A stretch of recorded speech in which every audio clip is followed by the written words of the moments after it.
राजा दशरथ के घर उत्तरार्ध तक कोई संतान नहीं हुई। ध्यान से सुनना, तुम्हारे मतलब की बात कर रहा हूं। राजा दशरथ के उत्तरार्ध यानी वृद्धावस्था तक कोई संतान नहीं हुई।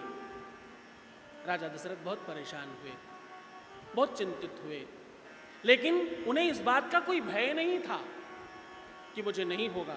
उन्हें अपने गुरु पर पूरा विश्वास था, उन्हें अपने गुरुदेव पर संपूर्ण विश्वास था कि होगा तो है ही, कोई संदेह नहीं है। जब बहुत धैर्य टूटने लगा, जब धीरज का बांध छूटने लगा हाथ से, तो वो गुरुदेव के चरणों में जाकर निवेदन किया।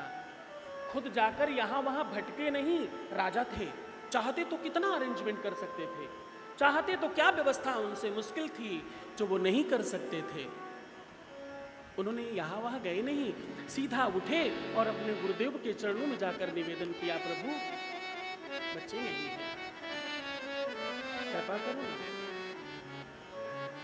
उनके गुरुजी ने कहा, तुम तो स्वयं ही खोजने लग जाते हो, तुम्हारा मानस और तुम्हारा चिंतन, तुम स्वयं महामहोपाध्याय हो जाते हो।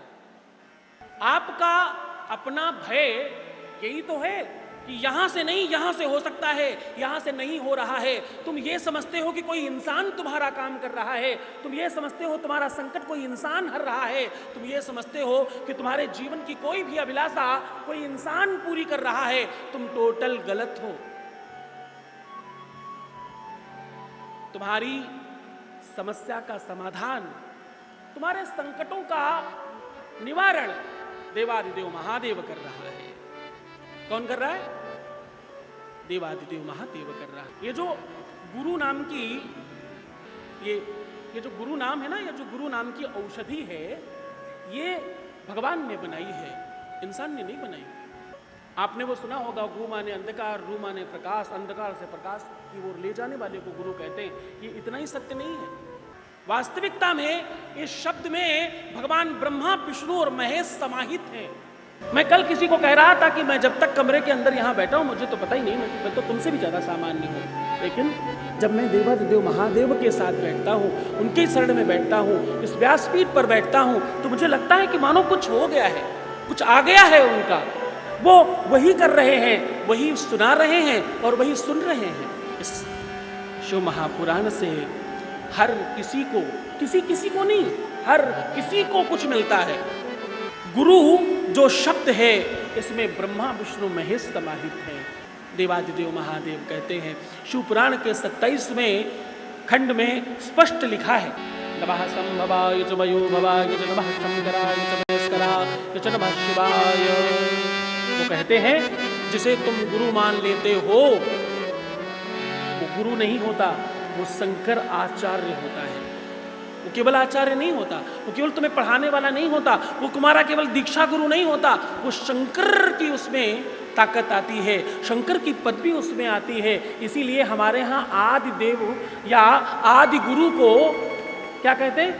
शंकराचार्य कहते हैं। आदि शंकराचार्य जी ना ऐसे बोलते हैं, जो जगत गुरु हैं।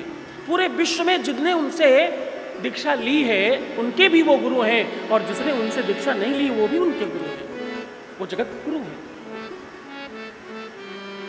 कहते हैं गुरु एक शक्ति का नाम है, गुरु एक ताकत का नाम है, गुरु एक व्यवस्था का नाम है, और गुरु कोई और नहीं है। ध्यान से समझना, शिव महापुराण की बात तुम्हें कहने जा रहा हूं। शिव ही गुरु है।